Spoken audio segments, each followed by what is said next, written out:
अब मेरा नाम कपिल यादव है। मैं मूलतः बांदा डिस्ट्रिक्ट से बिलोंग करता हूँ और मैं वर्तमान में असिस्टेंट कमिश्नर के रूप में कार्यरत हूँ यूपी गवर्नमेंट में। ओके। और ये यूपीएससी में मेरा 7वां प्रयास है। 7वां प्रयास है। और ये आपका ये मेंस का इंटरव्यू कौन सा है? ये मेरा तीसरा मेंस है और दूसरा इंटरव्यू। दूसरा इंटरव्यू। अगर आज की बात करूँ इंटरव्यू की, कैसा एक्सपीरियंस है?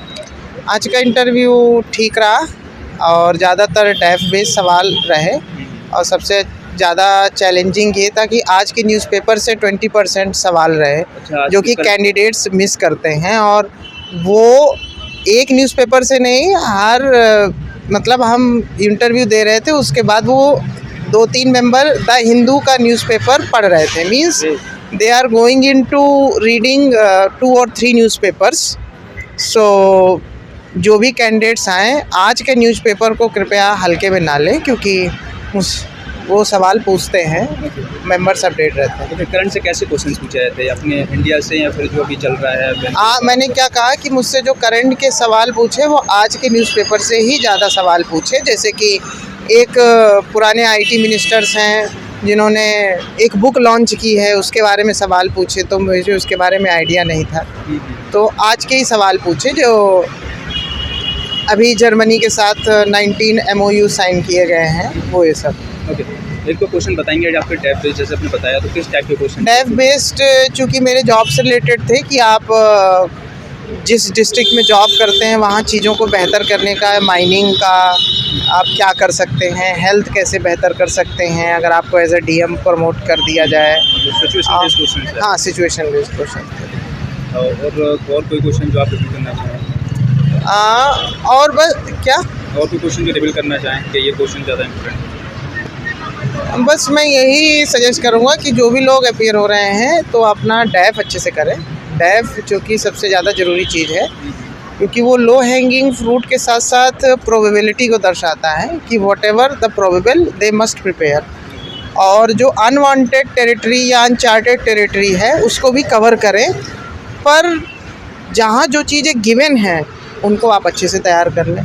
बस ये मेरा ये सर आपका यूपीएससी में 7वां प्रयास है, काफ़ी लंबी जर्नी रही, तो थोड़ा अपनी जर्नी के बारे में बताएं, किस तरीके की जर्नी? अगर मैं जर्नी ये कि चूँकि एज एन आर्ट्स बैकग्राउंड के लिए CSAT निकालना बहुत चैलेंजिंग होता है, तो इसीलिए मेरा तीसरा मेंस है और दूसरा इंटरव्यू। तो मेन स्टम्बलिंग ब्लॉक था वो ये कि मेरा CSAT नहीं क्लियर होता था। ओके।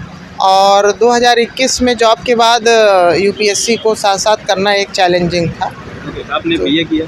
BA किया। ओके। तो BA वाले के बहुत सारे जो आपने जब बताया CSAT के लिए, तो CSAT के लिए आपकी क्या अप्रोच थी? और आज तो देखिए कि काफ़ी सारा जो CSAट आप दिन पे दिन एकदम क्रिटिकल होता जा रहा है, तो CSAट के लिए क्या अप्रोच थी? CSAT के लिए जो सबसे पहले वो ये कि यूपीएससी बेस्ड जो टीचर्स हैं उनको तो पढ़ना ही चाहिए, साथ साथ में जो और जो दूसरे प्लेटफॉर्म्स हैं, जो SSC वाले प्लेटफॉर्म्स हैं उनको भी साथ लेकर चलना चाहिए, क्योंकि नंबर सिस्टम जो एक मात्र जो टॉपिक है वो काफ़ी हिट है और सबसे ज़्यादा सवाल आते हैं। तो उसकी डेप्थ को ढंग से कवर करने के लिए आपको जो SSC रिलेटेड कोर्सेज़ हैं उनकी तरफ भी जाना चाहिए, जो उस चीज़ को डिटेल में कवर करते हैं। अभी 2036 वाला प्रीलिम्स आ रहा है, उसके लिए अब क्या अप्रोच होनी चाहिए? उसके लिए अप्रोच ये होनी चाहिए कि सबसे पहले अगर जिनका CSAT वीक है तो वो CSAT को बेहतर करने के लिए PYQ एनालिसिस करना है, पर PYQ का ऑब्सेशन नहीं पालना है।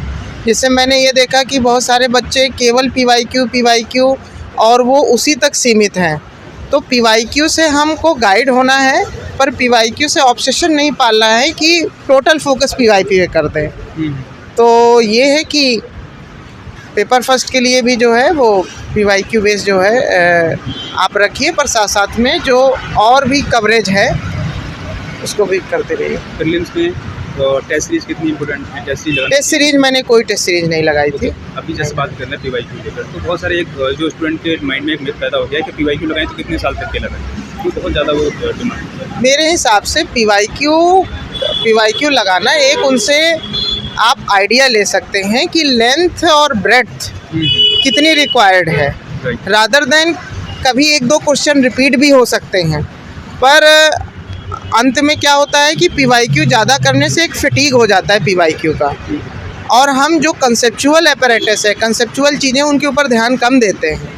यहाँ पर भी कंफ्यूज होते हैं स्टूडेंट कि अगर एनसीईआरटी पढ़े तो 6 से 12 तक ही पढ़ें या फिर 10 से 12 तक ही पढ़ें। मुझे लगता है कि रेपिटिशन को अवॉइड करना है वहाँ पे, कि मान लीजिए कि क्लास 7th और 8th की जो एनसीईआरटीज़ हैं, कई चीज़ें 11th में रिपीट हो रही हैं, तो हमको डायरेक्शन लेना है, फटीग नहीं पालना है। और अब जैसे ज्योग्राफी में यूपीएससी बेस तो बनाता है पर क्वेश्चन थोड़ा वाइड होते हैं, तो इसलिए एप्लीकेशन बेस्ड क्वेश्चन है, तो आपको कुछ एक्स्ट्रा सोर्सेस भी कवर करने पड़ेंगे। केवल एनसीईआरटी से जो है आप क्वेश्चंस नहीं अटेम्प्ट कर पाएंगे। और अगर होलिस्टिक तैयारी अगर आपको करनी है तो मेंस में, चूँकि एनसीईआरटी बेस्ड बहुत ज़्यादा क्वेश्चन होते नहीं हैं मेंस की प्रिपरेशन के लिए, और अगर हम प्रीलिम्स में लगे रहेंगे और मेंस के मटेरियल को साथ लेके नहीं चलेंगे तो इतने कम समय में 2 महीने में आप मेंस नहीं तैयार कर पाएंगे। तो बेहतर है कि एनसीईआरटीज़ को देखते चलें एक बेस के रूप में, फिर मेंस और प्रीलिम्स की जो डिमांड है उसके हिसाब से आप वैल्यू एनरिचमेंट करें।